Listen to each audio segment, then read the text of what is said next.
ਇੰਨੀਆਂ ਸ਼ਹਾਦਤਾਂ ਹੋ ਰਹੀਆਂ ਹੋਣ और साडी सरकार साडे मानयोग प्रधानमंत्री जी केवल फिर भी मन की बात करन, लोकां नूं सुणाउण, लोकां दे दर्द की गल ना सुननी वाजिब समझण, इहनूं असीं एक तानाशाह दा ही असीं कहांगे रुतबा देवांगे। और एक रणनीति तैयार की गई कि किस तरीके दे नाल असीं गलबात रखनी है, किहड़े साडे बुलारे उत्थे जाके गलबात रखणगे, किन्ने आदमी जाणगे, वो सारा तय होया।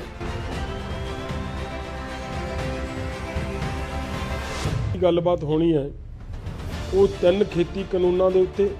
ते जिहड़ी MSP दे गारंटी दे कानून बने और उन्होंने साडी फसल नूं उहदे ते खरीदण दी गारंटी होवे, इहदे ते विचार चर्चा होवे। साडे पंजाबियां दे जां साडे सिखां दे खिलाफ एक तरह की लहर उसार दी गई सी, इन्हां नूं एक तरह के क्रिमिनल रूप दे विच पेश किया जा रहा सी। लगातार किसानी अंदोलन दे नाल जुड़े हुए साडे देशां विदेशां दे विच और वर्ल्ड के कोने कोने दे विच बैठे मेरे बहुत ही प्यारे किसान, मजदूर, मुलाजम ते हर वर्ग के वीरों,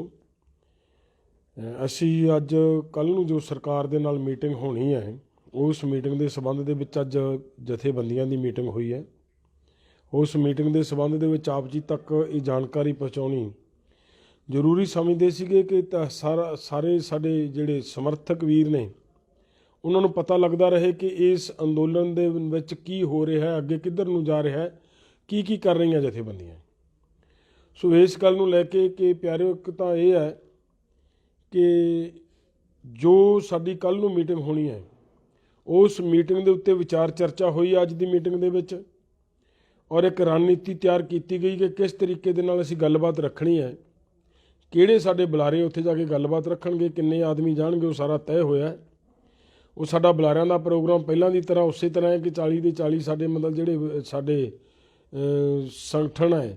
साडे जिहड़े मैंबर ने उस कमेटी दे विच सारे जाणगे ते उही पुराने बुलारे जिहड़े 4 ने वो गलबात रखणगे उत्थे सरकार दे कोल। और मेनली गल ये है कि जिहड़ी पहले दूसरे जिहड़े लास्ट वाले कानून ने ਜਿਹੜੇ ਆਰਡੀਨੈਂਸਾਂ ਦੇ रूप ਦੇ सरकार साढ़े ते लिया रही सी, जां पराली के संबंध जिहड़ा कानून बनाया सी, वो गल्लां सरकार ने साड़ियां सहमति दी, वो मन लिया सी। हुण साडी जिहड़ी अगली अज कल की गलबात होनी है वो 3 खेती कानूनों के उत्ते ते जिहड़ी MSP दे गारंटी दे कानून बने और उन्होंने साडी फसल नूं उहदे ते खरीदण दी गारंटी होवे, इहदे ते विचार चर्चा होनी है। सो ये साडा एक मतलब रणनीति तय हुई है। दूसरी जिहड़ी गल है कि एक अज फैसला लिया गया कि जिस तरह साडे अंदोलन नूं पीसफुली अंदोलन चल रहा है और बड़ी वड्डी पद्धर दे उत्ते इहदे विच शमूलीयत साडे पिछे तो लोकां वल्लों कीती जा रही है, गिनती दिन ब दिन इत्थे वधदी जा रही है, उस सारी गल नूं ध्यान च रखदे और नाल दी नाल जिस तरह दी सरकार चालां चल रही है, उन्हां चालां नूं असीं किवें पछाड़ना, उहदे ते साडी विचार चर्चा हुई है। ਉਹਦੇ रणनीति तैयार की गई है कि एक फैसला लिया गया कि घट्टो घट्ट असीं 3 ਤੋਂ ਲੈ ਕੇ 4000 तक वॉलंटियर तैयार करांगे, ਜਿਹੜੇ पूरी दी पूरी मतलब टीमां बना के इस सारे दे सारे प्रोग्राम के उत्ते ਕਾਂ ਅੱਖ रखणगे ताकि किसी भी थां दे उत्ते कोई किसी तरह की घटना नूं माड़ी घटना नूं अंजाम देण दे विच सफल ना हो सके। क्योंकि साडी जिहड़ी शांति बना के रखी हुई है, जिहड़ा शांतमई अंदोलन है, असी समझते हैं, साडा नौजवान साडा यूथ समझदा है कि इसे शांतमई अंदोलन की ही जित है। इसे अंदोलन दे इसे शांतिकरण ही अज वर्ल्ड दे विचों इस अंदोलन नूं समर्थन मिल रहा है और प्रशंसा हो रही है। और साडी भारत सरकार दे उत्ते थू थू हो रही है, उहदा इक्को ही कारण है कि असी शांतमई ढंग दे नाल बैठे हाँ। अज दी मीटिंग दे विच ये भी गल्लां निकल के आईयां ने कि एक भावें हजे असी किसानी अंदोलन दे जिहड़ियां साडीआं मुख मंगां सी वो पूरी तरह भावें असीं लैण दे विच सफल नहीं होए, पर एक गल दे विच 2 गल्लां दे विच असीं वड्डी पद्धर दे उत्ते सफलता हासिल कर चुके हैं। वो ये कि देखो वर्ल्ड दे विच ये गल जा चुकी है जिवें कि किसान साडे पंजाबियां दे जां साडे सिखां दे खिलाफ एक तरह की लहर उसार दी गई सी। इन्हां नूं एक तरह के क्रिमिनल रूप दे विच पेश किया जा रहा सी। लगातार फिरका प्रस्त जिहड़ियां साडीआं विचारधारावां जिहड़ियां सोचां सी ਅਜਿਹੇ ਲੋਕਾਂ ਵੱਲੋਂ।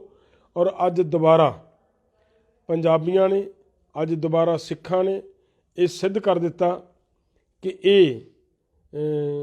ਵਰਲਡ ਦੇ ਵਿੱਚ ਇੱਕ ਨਵੀਂ ਤਰ੍ਹਾਂ ਦੀ ਮਤਲਬ ਮਿਸਾਲ ਕਾਇਮ ਕੀਤੀ ਹੈ ਕਿ ਸਾਰਾ ਹਿੰਦੁਸਤਾਨ ਚਾਹੇ ਉਹ ਕਿਤੇ ਵੀ ਬੈਠਾ ਹੈ, ਅੱਜ ਮੁੜ ਦੁਬਾਰਾ ਸਿੱਖਾਂ ਦਾ ਜਿਹੜਾ ਉਹ ਰੁਤਬਾ, ਪੁਰਾਣਾ ਰੁਤਬਾ ਉਹ ਬਹਾਲ ਹੋਇਆ। ਹਰ ਥਾਂ ਤੋਂ ਉਹਨੂੰ ਮਤਲਬ ਇਹ ਸਤਿਕਾਰ ਮਿਲ ਰਿਹਾ। ਲੋਕ ਜਿੱਥੇ ਵੀ ਕਿਤੇ ਜਾਈਦਾ ਹੈ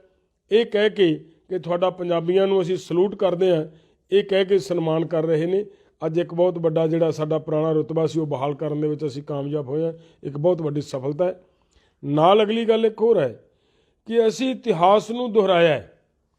ਔਰ ਉਹਦੇ ਵਿੱਚ ਅਸੀਂ ਸਫਲ ਹੋਏ ਹਾਂ, ਕਿਉਂਕਿ ਜਿਸ ਤਰ੍ਹਾਂ ਸਾਡਾ ਅੰਦੋਲਨ ਪਹਿਲਾਂ ਚੱਲਿਆ ਕਦੇ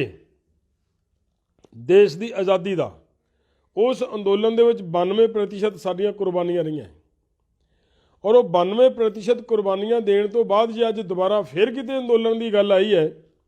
ਤਾਂ ਅੱਜ ਫਿਰ ਅਸੀਂ ਮਤਲਬ 92% ਤੋਂ ਵੀ ਵੱਧ ਦੁਬਾਰਾ ਅਸੀਂ ਉੱਥੇ ਖੜ੍ਹੇ ਹਾਂ। ਸਾਡੀ ਜਿਹੜੀ ਰੇਸ਼ੋ ਉੱਥੇ ਹੀ ਖੜ੍ਹੀ ਹੈ। ਸਾਡਾ ਜਜ਼ਬਾ ਅਸੀਂ ਬਹਾਲ ਰੱਖਿਆ ਹੋਇਆ, ਭਾਵੇਂ ਸਾਨੂੰ ਪਿੱਛੇ ਤਰ੍ਹਾਂ ਤਰ੍ਹਾਂ ਦੇ ਦੋਸ਼ ਲਾ ਕੇ ਸਾਡੇ ਯੂਥ ਨੂੰ, ਸਾਡੇ ਨੌਜਵਾਨਾਂ ਨੂੰ ਬਦਨਾਮ ਕਰਨ ਦਾ ਯਤਨ ਕੀਤਾ, ਲੇਕਿਨ ਅੱਜ ਸਾਡੇ ਯੂਥ ਨੇ, ਸਾਡੇ ਨੌਜਵਾਨਾਂ ਨੇ ਸਿੱਧ ਕਰਤਾ ਕਿ ਨਹੀਂ, ਅਸੀਂ ਉਹਦਾ ਜਜ਼ਬਾ ਸਾਡਾ ਉੱਥੇ ਹੀ ਖੜ੍ਹਾ ਹੈ ਔਰ ਅਸੀਂ ਉਸੇ ਹੀ ਰੇਸ਼ੋ ਦੇ ਵਿੱਚ ਅੱਜ ਫਿਰ ਇਸ ਦੇਸ਼ ਦੀ ਜਿਹੜੀ ਦੂਸਰੀ ਲੜਾਈ ਹੈ ਉਹਦੇ ਵਿੱਚ ਮੈਦਾਨ ਦੇ ਵਿੱਚ ਉਤਰੇ ਹਾਂ। ਇੱਕ ਤਰ੍ਹਾਂ ਦੀ ਇਹ ਕਹਾਂਗੇ ਅਸੀਂ ਕਿ ਇੱਕ ਜਿੱਤ ਹੈ। ਅਸੀਂ ਇੱਕ ਨਵਾਂ ਮਤਲਬ ਇਤਿਹਾਸ ਸਿਰਜਿਆ। ਔਰ ਬਾਕੀ ਸਾਡੀ ਜਿਹੜੀ ਗੱਲ ਹੈ ਕਿ ਮੈਂ ਤੁਹਾਨੂੰ ਪਹਿਲੇ ਬੇਨਤੀ ਕੀਤੀ ਹੈ ਕਿ ਅਸੀਂ ਇਸ ਅੰਦੋਲਨ ਨੂੰ ਸਾਡੇ ਵਲੰਟੀਅਰ ਚਲਾ ਰਹੇ ਨੇ, ਸਾਡਾ ਯੂਥ ਚਲਾ ਰਿਹਾ ਹੈ ਔਰ ਇਹਨਾਂ ਯੂਥ ਦੇ ਇਸੇ ਹੀ ਯੂਥ ਦੇ ਵਿੱਚੋਂ ਅਸੀਂ 3 ਤੋਂ ਲੈ ਕੇ 4000 ਤੱਕ, ਜੇ ਲੋੜ ਪਈ ਤਾਂ ਹੋਰ ਵੀ ਜੇ ਗਿਣਤੀ ਵਧੀ ਤਾਂ ਵਧਾ ਸਕਦੇ ਹਾਂ ਅਸੀਂ। ਇਹ ਅਸੀਂ ਵਲੰਟੀਅਰ ਭਰਤੀ ਕਰਾਂਗੇ ਜਿਹੜੇ ਇਸ ਅੰਦੋਲਨ ਨੂੰ ਪੂਰੀ ਤਰ੍ਹਾਂ ਵਧੀਆ ਢੰਗ ਦੇ ਨਾਲ ਮਤਲਬ ਚਲਾ ਸਕਣ। ਸੋ ਇਹ ਸਾਡੇ ਫੈਸਲੇ ਹੋਏ ਨੇ। ਬਾਕੀ ਜਿਹੜੇ ਸਾਡੇ ਕਿਸਾਨ ਜਿਹੜੇ ਸ਼ਹੀਦ ਹੋਏ ਹੈ ਉਹ ਸਾਡੇ 65 ਦੇ ਕਰੀਬ ਸਾਡੇ ਉਹਨਾਂ ਕਿਸਾਨਾਂ ਦੀ ਜਿਹੜੀ ਸ਼ਹਾਦਤ ਹੋ ਚੁੱਕੀ ਹੈ। ਉਹਦੇ 'ਤੇ ਅਸੀਂ ਸਾਡੇ ਸਾਰੇ ਹੀ ਸ਼ਹੀਦਾਂ ਨੂੰ ਅੱਜ ਫੇਰ ਮਤਲਬ ਯਾਦ ਕੀਤਾ ਹੈ ਮੀਟਿੰਗ ਦੇ ਵਿੱਚ ਔਰ ਆਪ ਜੀਆਂ ਦੇ ਨਾਲ ਗੱਲਬਾਤ ਸਾਂਝੀ ਕਰਦਿਆਂ ਵੀ ਅਸੀਂ ਉਹਨਾਂ ਸ਼ਹੀਦਾਂ ਨੂੰ ਪ੍ਰਣਾਮ ਕਰਦੇ ਹਾਂ ਜਿਨ੍ਹਾਂ ਨੇ ਆਪਣੀਆਂ ਜਾਨਾਂ ਵਾਰੀਆਂ ਨੇ ਇਸ ਅੰਦੋਲਨ ਦੇ ਦੌਰਾਨ ਔਰ ਉਹ ਸਾਡੇ ਕਿਸਾਨੀ ਅੰਦੋਲਨ ਦੇ ਮਹਾਨ ਯੋਧੇ, ਮਹਾਨ ਸ਼ਹੀਦ ਹੋ ਨਿਬੜੇ ਨੇ। ਔਰ ਪਿਆਰਿਓ, ਇੱਕ ਗੱਲ ਇਹ ਜ਼ਰੂਰ ਨਾਲ ਕਰਨੀ ਬਣਦੀ ਹੈ ਕਿ ਸਾਡੀ ਸਰਕਾਰ ਜਿਹੜੀ ਹੈ ਉਹ ਤਾਨਾਸ਼ਾਹੀ ਰਵੱਈਆ ਅਖਤਿਆਰ ਕਰਕੇ ਭਾਵੇਂ ਬੈਠੀ ਹੈ, ਅਸੀਂ ਕੁਰਬਾਨੀਆਂ ਦੇ ਰਹੇ ਹਾਂ। 4 ਸ਼ਹੀਦ ਉਹ ਹੋ ਚੁੱਕੇ ਨੇ ਜਿਹੜੇ ਸਰਕਾਰ ਨੂੰ ਚਿੱਠੀਆਂ ਲਿਖ ਕੇ ਸ਼ਹੀਦ ਹੋ ਚੁੱਕੇ ਨੇ, ਜਿਨ੍ਹਾਂ ਨੇ ਸਿੱਧਾ ਅਟੈਕ ਕੀਤਾ ਸਰਕਾਰ ਦੇ ਉੱਤੇ ਕਿ ਸਰਕਾਰ ਦੇ ਕਾਲੇ ਕਾਨੂੰਨਾਂ ਦੇ ਕਾਰਨ ਔਰ ਸਰਕਾਰ ਦੀਆਂ ਮਾੜੀਆਂ ਨੀਤੀਆਂ ਦੇ ਕਾਰਨ ਅਸੀਂ ਆਪਦੀਆਂ ਜਾਨਾਂ ਕੁਰਬਾਨ ਕਰ ਰਹੇ ਹਾਂ। ਤਾਂ ਇਹਨਾਂ ਗੱਲਾਂ ਨੂੰ ਜੇ ਵੇਖੀਏ ਤਾਂ ਫਿਰ ਵੀ ਮਤਲਬ ਸਾਡੀ ਸਰਕਾਰ ਹਜੇ ਚੁੱਪ ਬੈਠੀ ਹੈ, ਤਾਂ ਇਹ ਗੱਲ ਸਿੱਧ ਕਰਦੀ ਹੈ ਕਿ ਸਰਕਾਰ ਦੇ ਅੰਦਰ ਕੋਈ ਹਿਰਦਾ ਨਹੀਂ, ਇਹਨਾਂ ਦੇ ਅੰਦਰ ਜਿਹੜੀ ਸਰਕਾਰ ਚਲਾ ਰਹੇ ਲੋਕਾਂ ਦੇ ਅੰਦਰ ਕੋਈ ਦਿਲ ਨਹੀਂ। ਇਹ ਉਸ ਗੱਲ ਤੋਂ ਡਿਕਟੇਟਰਸ਼ਿਪ ਵੱਲ ਨੂੰ ਆਪਦੀ ਗੱਲ ਨੂੰ ਲਿਜਾ ਰਹੇ ਨੇ। ਇੰਨੀਆਂ ਸ਼ਹਾਦਤਾਂ ਹੋ ਰਹੀਆਂ ਹੋਣ ਔਰ ਸਾਡੀ ਸਰਕਾਰ, ਸਾਡੇ ਮਾਣਯੋਗ ਪ੍ਰਧਾਨ ਮੰਤਰੀ ਜੀ ਕੇਵਲ ਫਿਰ ਵੀ ਮਨ ਕੀ ਬਾਤ ਕਰਨ, ਲੋਕਾਂ ਨੂੰ ਸੁਣਾਉਣ, ਲੋਕਾਂ ਦੇ ਦਰਦ ਦੀ ਗੱਲ ਨਾ ਸੁਣਨੀ ਵਾਜਬ ਸਮਝਣ, ਇਹਨੂੰ ਅਸੀਂ ਇੱਕ ਤਾਨਾਸ਼ਾਹ ਦਾ ਹੀ ਅਸੀਂ ਕਹਾਂਗੇ ਰੁਤਬਾ ਦੇਵਾਂਗੇ ਕਿ ਉਹ ਤਾਨਾਸ਼ਾਹ ਵਾਲਾ ਹੀ ਰੂਪ ਅਖਤਿਆਰ ਕੀਤਾ ਹੋਇਆ। ਔਰ ਮੈਂ ਬੇਨਤੀ ਕਰਾਂ ਕਿ ਅੱਜ ਸਾਡੇ ਛੋਟੇ ਛੋਟੇ ਬੱਚਿਆਂ ਦੇ ਅੰਦਰ ਮੈਂ ਸਲਾਹ ਵੀ ਦੇਵਾਂਗਾ ਸਾਡੀ ਸਰਕਾਰ ਨੂੰ ਕਿ ਅੱਜ ਛੋਟੇ ਛੋਟੇ ਬੱਚਿਆਂ ਦੇ ਮਨਾਂ ਦੇ ਅੰਦਰ ਇੱਕ ਤਰ੍ਹਾਂ ਦੀ ਪੂਰੇ ਭਾਰਤ ਦੇ ਲੋਕਾਂ ਦੇ ਅੰਦਰ, ਬੱਚਿਆਂ ਦੇ ਅੰਦਰ ਨਫ਼ਰਤ ਬਣਦੀ ਜਾ ਰਹੀ ਹੈ ਸਾਡੇ ਮਾਣਯੋਗ ਪ੍ਰਧਾਨ ਮੰਤਰੀ ਜੀ ਦੇ ਪ੍ਰਤੀ। ਤੋ ਦੇਖੋ, ਅਗਰ ਜਿਨ੍ਹਾਂ ਬੱਚਿਆਂ ਦੇ ਅੰਦਰ ਆਪਦੇ ਰਾਜੇ ਪ੍ਰਤੀ ਆਉਣਾ ਪਿਆਰ ਚਾਹੀਦਾ ਸੀ, ਨਫ਼ਰਤ ਰਹੀ ਹੈ, ਇਹ ਸਾਡੇ ਲਈ ਮਤਲਬ ਚੰਗਾ ਸੰਕੇਤ ਨਹੀਂ। ਆਉਣ ਵਾਲੀ ਜਿਹੜੀਆਂ ਪੀੜ੍ਹੀਆਂ ਹੋਣਗੀਆਂ ਉਹਨਾਂ ਦੇ ਦਿਲਾਂ ਦੇ ਵਿੱਚ ਸਾਡੇ ਜਿਹੜੀ ਅੱਜ ਦੀ ਸਾਰੇ ਐਪੀਸੋਡ ਦੇ ਸਾਡੇ ਪ੍ਰਧਾਨ ਮੰਤਰੀ ਜੀ ਕਿਤੇ ਵਿਲੀਅਨ ਦੇ ਰੂਪ ਦੇ ਵਿੱਚ ਸਾਬਤ ਨਾ ਹੋ ਜਾਣ। ਸਾਡੇ ਪ੍ਰਧਾਨ ਮੰਤਰੀ ਜੀਆਂ ਨੂੰ ਇਹ ਵਿਲੀਅਨ ਦੀ ਥਾਂ ਦੇ ਉੱਤੇ